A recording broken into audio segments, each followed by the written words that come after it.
Notre rôle maintenant, c'est détecter notre lumière et en profiter au maximum. Et quand on a un plaisir ou un désir, la porte s'ouvre encore plus. Comprenez, c'est quoi la lumière? Lumière, amour. C'est pas important qui tu es, où tu es, comment tu es. Dieu t'aime.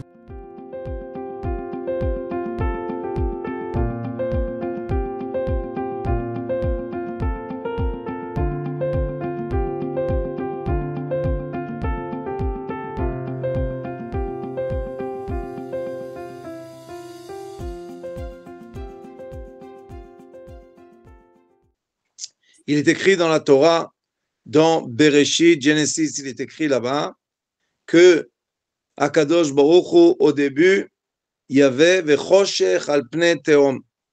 L'obscurité couvrait les profondeurs. Et après, il est écrit Vayar, Vayomer Elohim Yeyor. Dieu a dit que la lumière sera. Vayeyor, et la lumière était. Vayar Elohim et Haor Kitov. Dieu a vu que la lumière est le bien dans ce monde-là. Parce qu'au début, le monde était obscur comme l'univers. Si vous allez regarder l'univers avec des télescopes, vous allez voir que l'univers est obscur. Il n'y a pas un grand soleil comme la Terre a le soleil qui l'illumine la moitié de la journée à peu près. L'univers est obscur. Et comme l'univers est obscur, il fallait créer des lumières. Et ces lumières-là, c'est le bien. Mais si vous allez lever vos yeux et vous allez regarder la nuit, le ciel, vous allez voir quelque chose de très intéressant.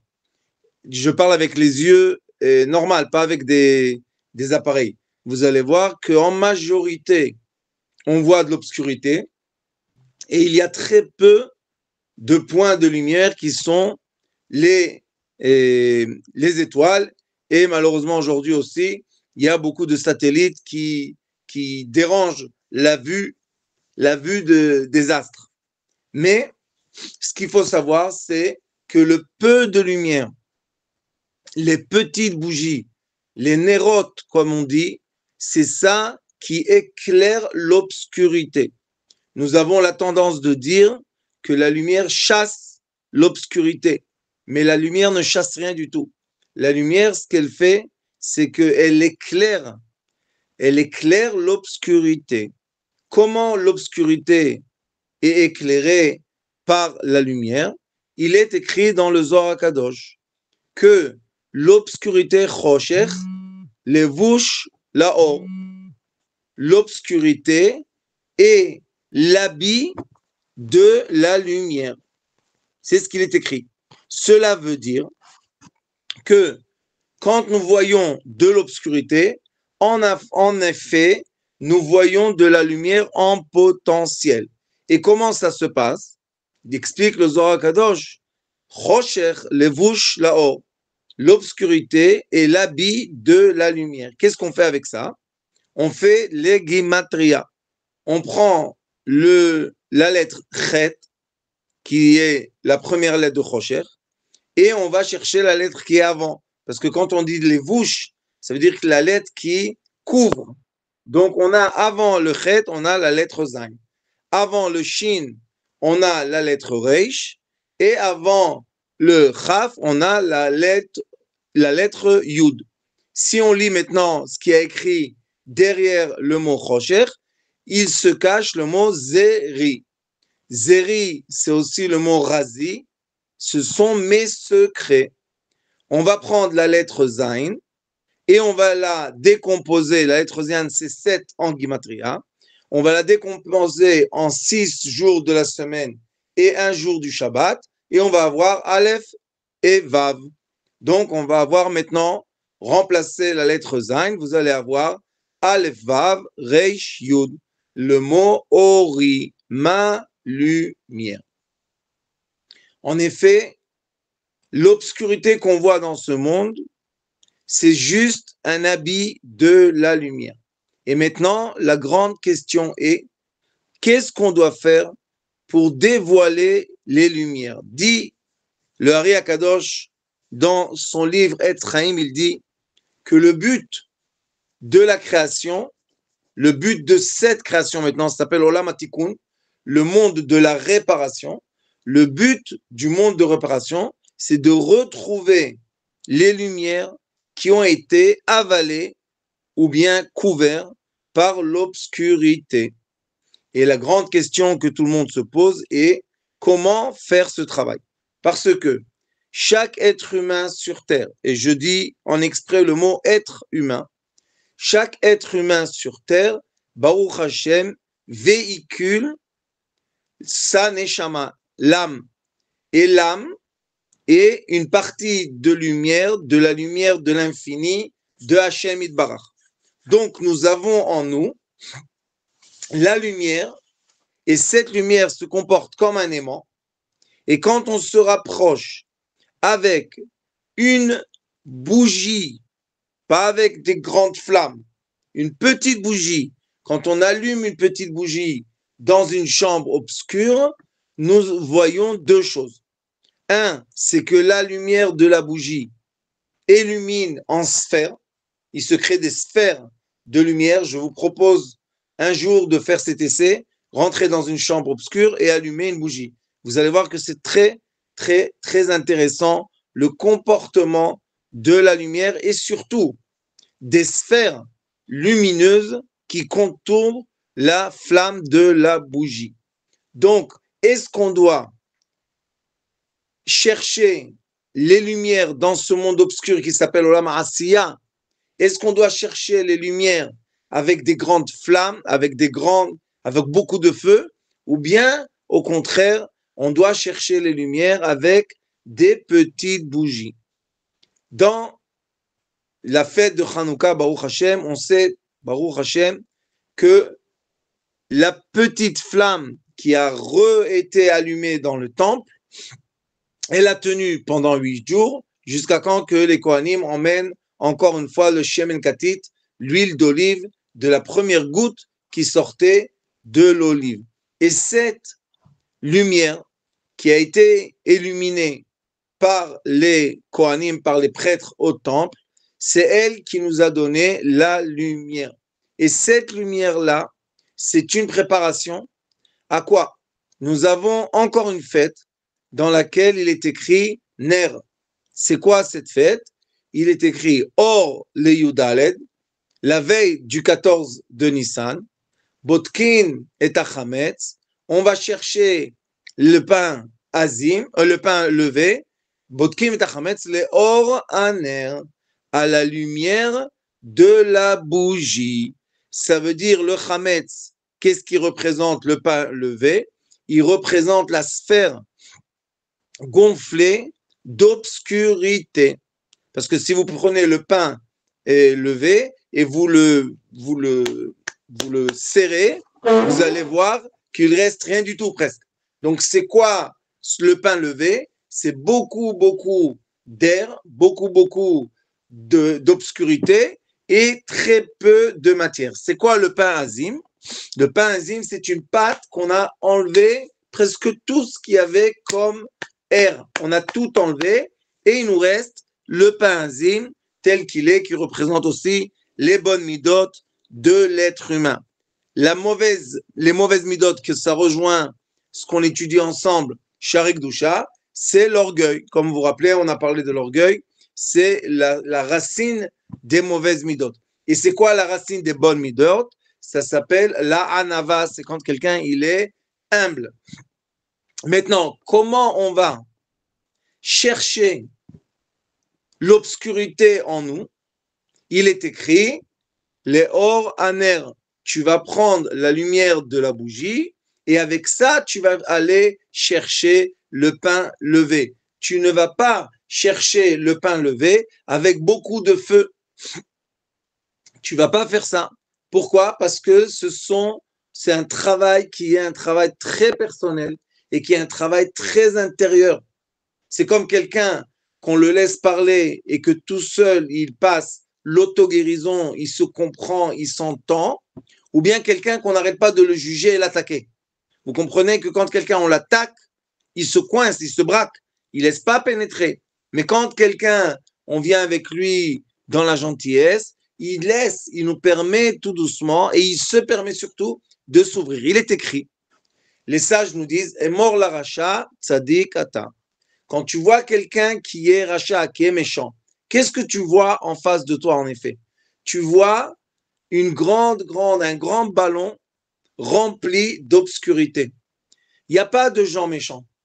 Il y a des gens, malheureusement, qui sont remplis, qui respirent, qui sont dans une sphère, dans un environnement, dans une ambiance obscure. Et cette obscurité pénètre l'être. Et c'est pour ça que nous avons un être orgueilleux et un être qu'on appelle un être rachat, quelqu'un de méchant. Mais est-ce qu'il est vraiment méchant? Il n'est pas méchant. C'est pour ça que les sages, qu'est-ce qu'ils disent? Est mort la rachat. Quand tu vois quelqu'un de comme ça gonflé par l'obscurité, tzadikata, je sais que tu es quelqu'un de pieux.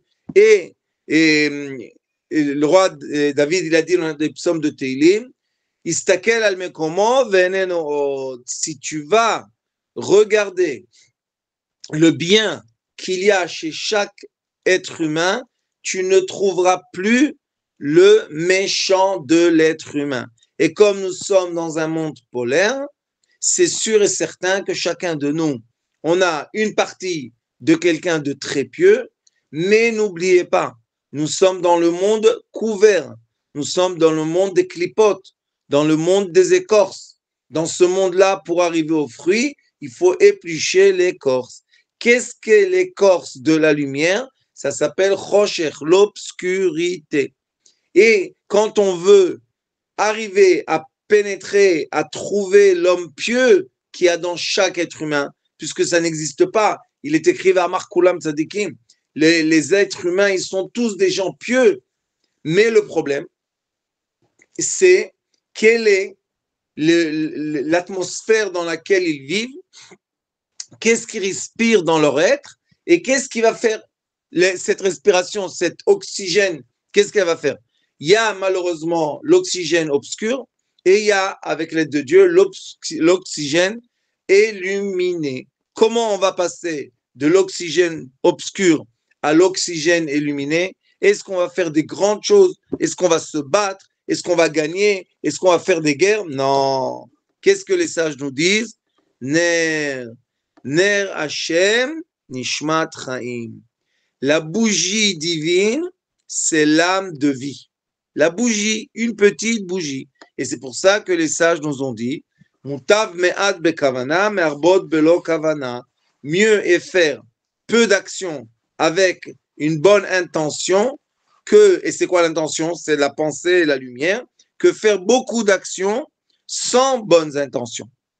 Mieux est avoir une bonne intention. C'est quoi avoir la bonne intention? C'est quand une personne, Baruch Hashem, elle arrive à retrouver en elle-même cette petite flamme qui s'appelle Ner.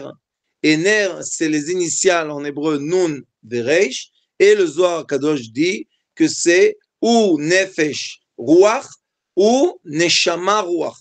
Le Nefesh, ce qu'on appelle la vitalité, et la Neshama et l'âme commencent avec la même lettre. C'est quoi la première lettre?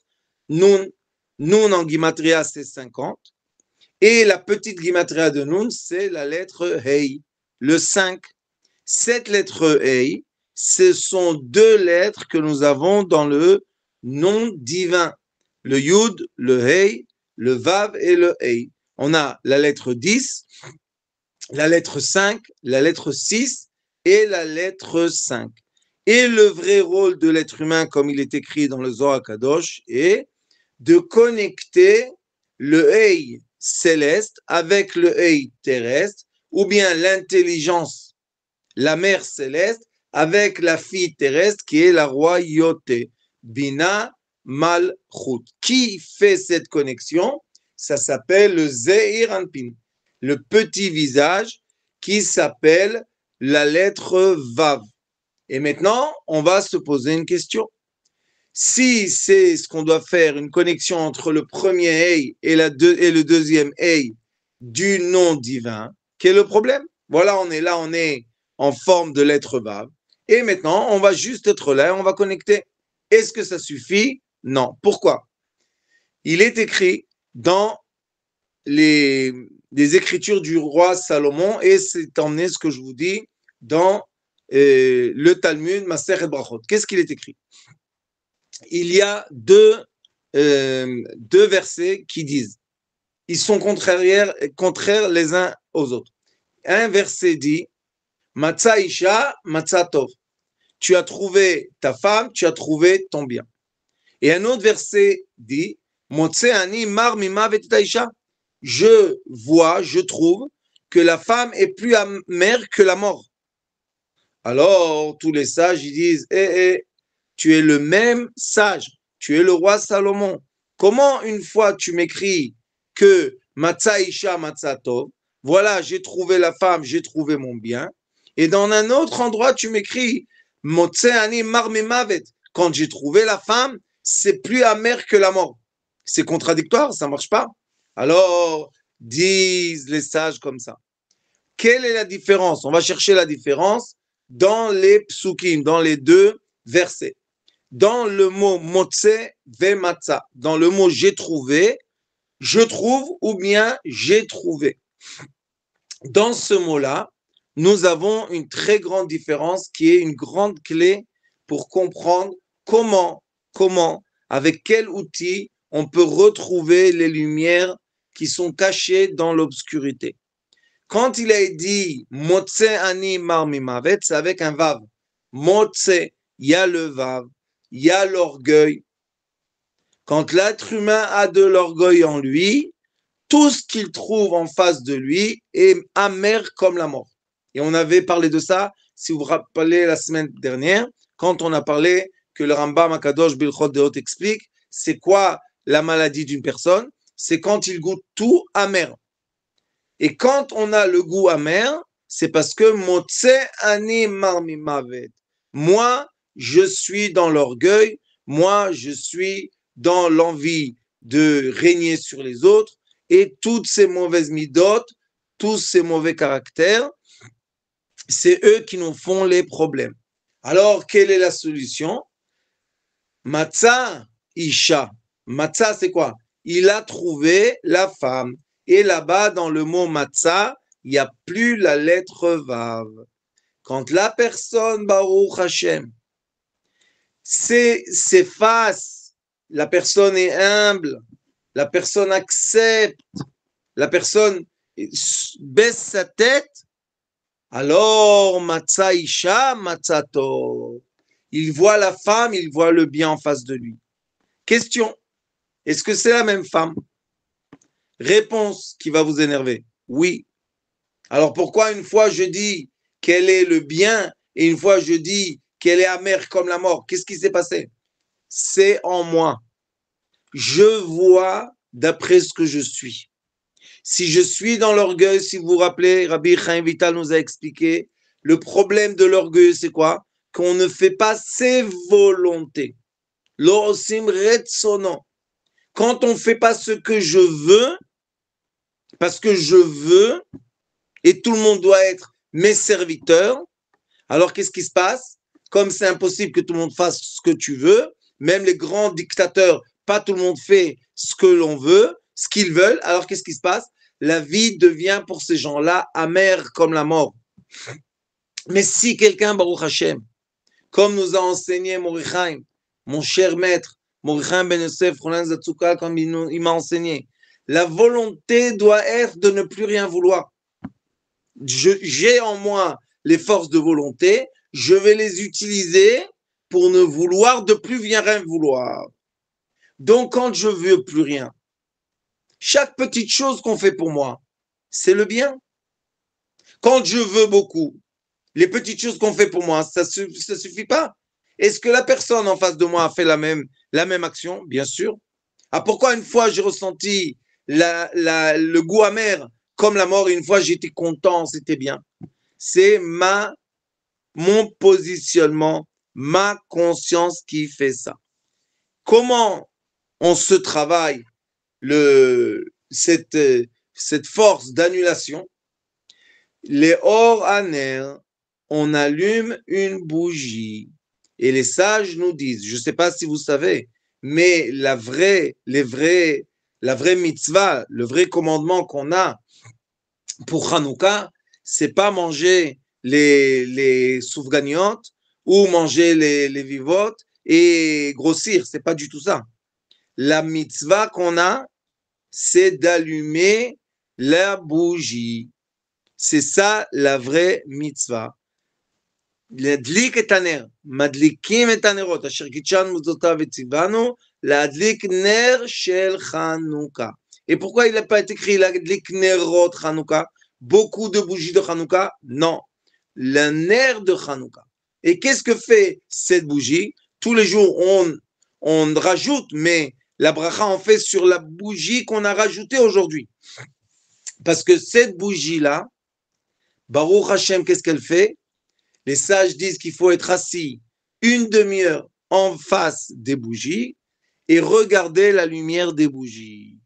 Et les sages nous disent, je suis sûr qu'un jour, vous allez voir que quelqu'un a cherché et a fait des tests et je ne sais pas quoi, et la science va dire, vous savez que quand quelqu'un il est assis en face d'une bougie, ça lui éclaire le cerveau.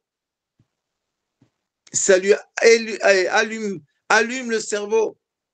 Or, il a de la lumière dans le cerveau et il a de la joie. Ça va venir, Bezrat Hashem. Et qu'est-ce que c'est ça? Parce que on sait très très bien aujourd'hui, avec les IRM, que notre cerveau, il y a un mouvement de neurones, et le mouvement, ce sont des mouvements de lumière. Donc, c'est très très possible. Je n'ai pas fait cette expérience, mais je suis sûr que ça va se faire et tout le monde va dire, oh, vous voyez, la bougie, quelle force est là. Parce que la bougie va faire une résonance de lumière dans le cerveau et notre cerveau s'allume. La preuve est que quand quelqu'un est triste, il veut être dans l'obscurité et quand on lui allume la lumière, il est plus joyeux. Mais quelle sorte de lumière? Si on met quelqu'un devant le feu, un grand feu, qu'est-ce qu'ils font les yeux? Ils se ferment parce que c'est fait trop chaud. Les yeux se ferment. Le cerveau se défend parce qu'il y a trop de chaleur, trop de feu. Non, pas avec trop, jamais avec le trop. Petite bougie, me'at mena or, un peu de lumière, megaresh arbe mena chosher. Ça renvoie beaucoup d'obscurité. En vrai, ce que ça fait, c'est que ça illumine l'obscurité. Et on dit, dans les halachot de Shabbat, sachez que si quelqu'un, il est pauvre, et il n'a pas assez d'argent, et avec le peu d'argent, il peut acheter ou du vin pour un verre de vin pour faire le kiddush de Shabbat, ou bien il peut acheter de l'huile d'olive pour les bougies de Shabbat. Quel est la halakha? Quel est le commandement? Tu vas acheter un peu d'huile d'olive pour que la femme allume les lumières de Shabbat. Quelle est la raison? Pour la simcha. Il est écrit là-bas que les bougies de Shabbat, quand on les regarde, on a de la simcha, on a de la joie. Et il est écrit, En ashchina shora el amitor simcha. La présence divine s'impose seulement dans la joie. Quand nous sommes tristes, malheureusement, la présence divine s'éloigne de nous. La neshama, c'est la même chose. Notre âme particulière à chacun de nous, quand est-ce qu'elle vient, quand est-ce qu'elle est là, présente et nous illumine? Quand on est dans la simcha. Mais quand on est malheureusement l'inverse de la joie, la neshama s'éloigne. C'est pas qu'elle nous quitte, parce que si elle nous quitte, on est décédé. Non, la neshama s'éloigne. Et comme elle s'éloigne, le cerveau reçoit moins de lumière. Et comme le cerveau reçoit moins de lumière, on rentre dans le stress. On rentre dans la peur. Alors, on sécrète du cortisol. Et voilà le cycle vicieux que l'être humain, malheureusement, s'auto-détruit par la tristesse, s'auto-détruit par la solitude, s'auto-détruit par l'obscurité. Il ne faut pas faire ça. Il faut, au contraire, allumer et amener vers nous la lumière. Pour que la lumière soit avec nous, il est écrit, Akadosh Baruch Hu a dit, moi et l'orgueil, on ne peut pas être dans le même endroit. Donc quand quelqu'un, il a l'orgueil en lui, il veut qu'on lui fasse Motse Marmim Mavet, il veut qu'on fasse ce que lui il demande, alors cette personne-là, en vrai, elle éloigne la lumière divine et elle reste dans son obscurité et c'est pour ça que tout devient amer. Mais si la personne, elle se rapetissait, elle prend le vav et elle le rend petit, comme la lettre yud, un petit point, matza isha matza tov. J'ai retrouvé le hé divin, isha, c'est le hé divin, et j'ai retrouvé le bien. C'est pour ça qu'il est écrit le mot tov, c'est écrit avec la lumière dans Bereshit. Vayar Elohim et Taor ki tov. Et Dieu a vu que la lumière est le bien dans ce monde. Mais quelle sorte de lumière? Je précise encore une fois, pas les grands feux de lumière, la bougie, ner, une lumière, une petite flamme, c'est ça qui fait le vrai travail. Les grandes bougies, je ne sais pas si vous savez, mais elles consomment beaucoup d'oxygène et en effet, autour d'un feu, d'un grand feu, il y a beaucoup d'obscurité. Mais la bougie, elle fait exactement le contraire. La bougie, elle a une sphère, et si vous regardez, la sphère est ronde, complètement ronde, et elle illumine. Tout doucement, elle grandit, et au contraire, la lumière d'une petite bougie va s'étendre dans la chambre obscure. Et la lumière qu'il y a autour d'un feu très puissant, c'est consommation de beaucoup d'oxygène autour du feu, donc de création de beaucoup d'obscurité. Alors notre travail est quoi? Dans ce monde obscur qui s'appelle Olam Asiya, que le Ari Akadosh dit dans le livre Le portail des réincarnations. Explique le Ari Akadosh, il dit Olam Asiya, le monde de l'action, 90% obscurité, 10% lumière. Et mélanger les uns dans les autres. Et maintenant, on vient dans ce monde et qu'est-ce qu'on fait? On est là pour faire plaisir au roi, pour faire plaisir à Hachem et récolter une par une. Il est écrit Tafasta merubelo tafasta.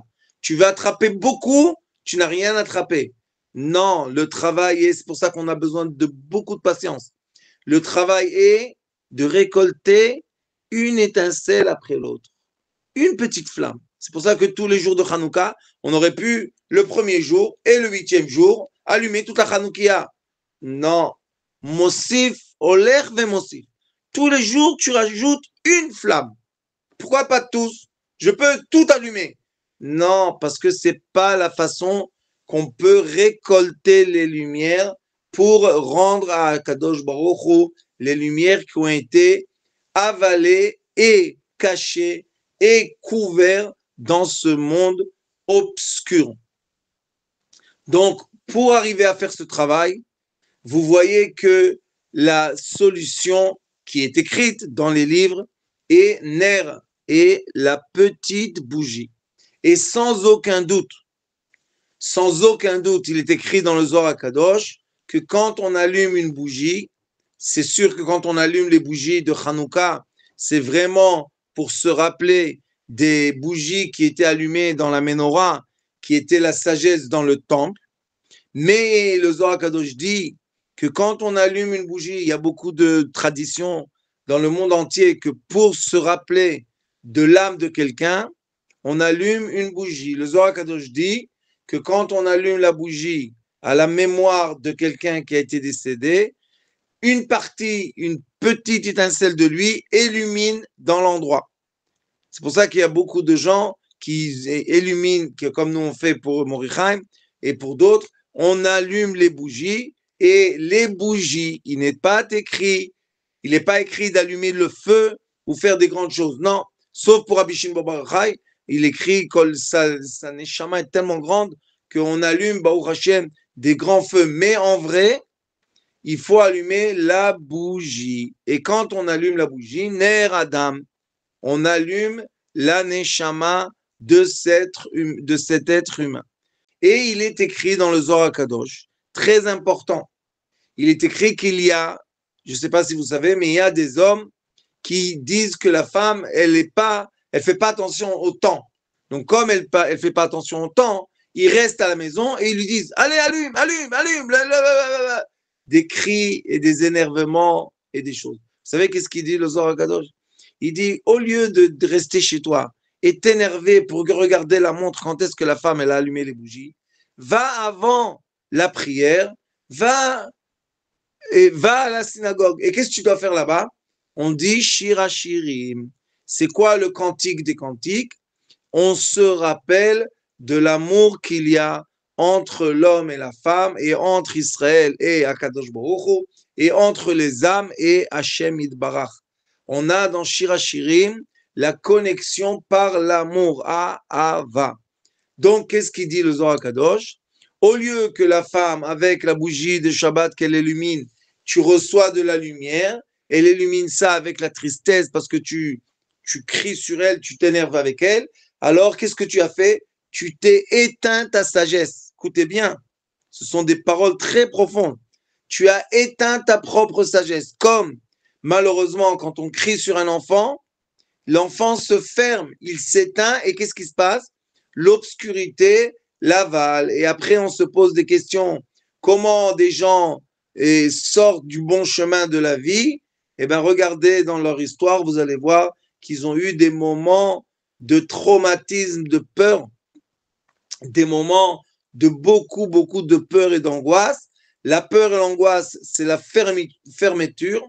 Ils sont enfermés dans l'obscurité et comme ils sont dans l'obscurité, maintenant, ils vont se comporter comme le comportement obscur et non pas le comportement lumineux. J'ai aucun doute qu'il y a des thérapies qu'on fait avec des lumières, il y a des thérapies qu'on fait avec des lampes, il y a toutes sortes de thérapies qu'on fait quoi? Avec la force de la bougie, avec la force de la lumière, on crée une résonance lumineuse dans le cerveau de l'être humain par le sens de la vue et cette résonance met dans l'être humain, lui rentre dans lui de la joie. Et la joie, comme on a dit, simcha, la joie, c'est la présence divine. Donc, quand je suis heureux, sa mère, je suis ouvert, je capte la lumière divine et elle se connecte avec mon âme. Mais quand je suis triste et quand j'ai la peur et j'ai l'angoisse et je suis dans la survie de ce monde, malheureusement, j'éloigne les solutions, j'éloigne la lumière, j'éloigne l'abondance de moi. Les gens ne comprennent pas. Ils veulent des solutions pour tout ramener à eux. C'est très facile. En vrai, c'est très simple. Mets-toi en face d'une bougie et permets la lumière de la bougie de résonner dans ton être. Permets à cette lumière de te pénétrer et illuminer ton cerveau. C'est pour ça que les sages disent que dans la mitzvah de la Hanoukia, dans la mitzvah des bougies de Hanouka, il faut être assis en face de la bougie une demi-heure minimum. Pourquoi?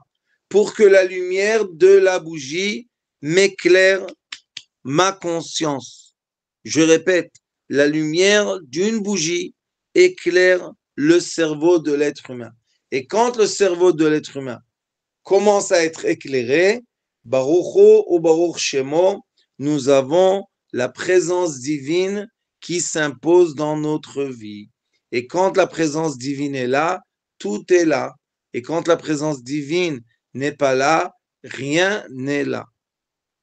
Donc, vous voyez que Hanouka, c'est une grande préparation en plein hiver pour le printemps. Parce que le mois de Nissan, qui est la fête de Pessah, c'est le début du printemps. C'est le mois du printemps, Chodesh Aviv. Et dans le Chodesh Aviv, qu'est-ce qu'il est écrit? On emmenait le Homer, on emmenait le blé au temple. Et le blé représente le pain, représente l'abondance. Donc, on voit que les lumières, les petites bougies de Hanouka donnent de la lumière au printemps, pour qu'on puisse au printemps profiter, Baruch Hashem, de l'abondance du blé. Et on voit que le roi Pharaon a rêvé comme Yosef le Tzaddik, il a rêvé du blé. Ils ont les deux eu un rêve, et leur rêve, quand ils parlaient de l'abondance ou de la famine, ils parlaient du blé, le comportement du blé. Pourquoi le blé? Parce qu'en hébreu, blé c'est chita, et chita c'est la gimatria, c'est le chiffre 22. Et 22, ce sont les 22 lettres de l'alphabet. Et il est écrit aussi, sachez, qu'on dit qu'un enfant, quand il a des problèmes de communication verbale, quand ils sont petits, il faut leur donner à manger du pain. Et le mieux, c'est du pain avec du vrai blé. Et quand ils mangent le pain est fait à base de blé, à base de chita.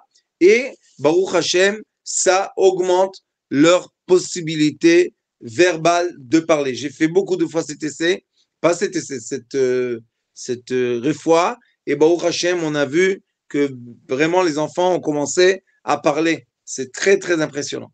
Et l'achita, le blé, on dit que c'est une des 5 plantes que le premier homme a emmené dans ce monde du Gan Eden.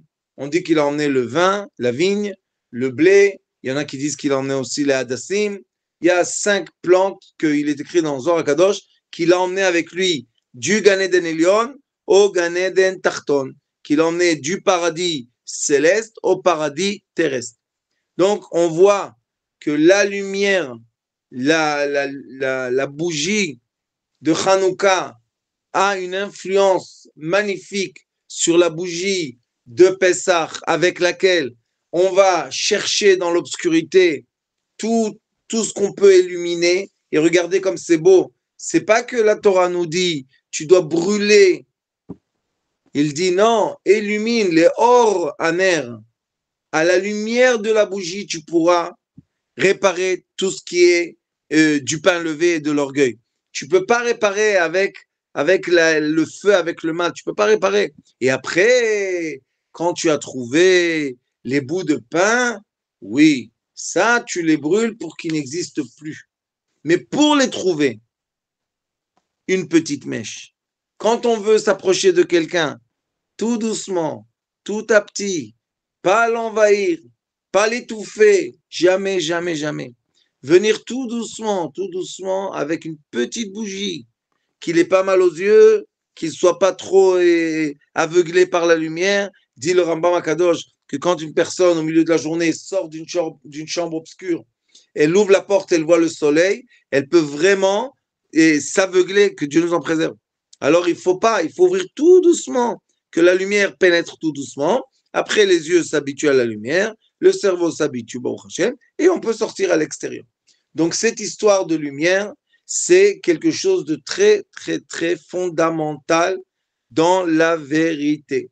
Et nous, Baruch Hashem, on a eu la chance que Morichaim, mon cher maître, nous a enseigné, nous a donné les clés des portes très importantes de la thérapie lumière. C'est pas pour rien qu'on appelle ça Refouat. Or, la thérapie des lumières. Parce que quand une personne, Baruch Hashem, comprend, et il y a beaucoup de choses à étudier, mais il faut commencer à étudier. Quand une personne commence à comprendre c'est quoi le comportement et l'influence de la lumière dans sa vie, je vous promets qu'on ne la laisse plus jamais s'éloigner de nous. Plus jamais, jamais, jamais. Et ne pas laisser la lumière s'éloigner de nous, ça ne veut pas dire qu'on est des gens parfaits et on va devenir des gens, je ne sais pas quoi. Non, c'est tout simplement vivre, parce que or, c'est la vie, vivre, mais vivre avec en face de nous la lumière. Et comme ça, on pourra permettre aux lumières, aux bougies, de pénétrer notre être, Baruch Hashem, nous illuminer, nous éclairer la voie et passer ce monde-là, comme il est écrit, Matzah Isha, Matzah Tov. Isha, c'est la femme, c'est la royauté, c'est ce monde. Matzah Isha, tu as trouvé dans ce monde, Matzatov, trouve le bien. Et non, que Dieu nous en préserve. Motse ani mar mimavet. Je vois que la femme est pire et plus amère que la mort. Que Dieu nous en préserve. Bezrat Hashem, que Dieu vous bénisse à tous et à toutes, et à très bientôt.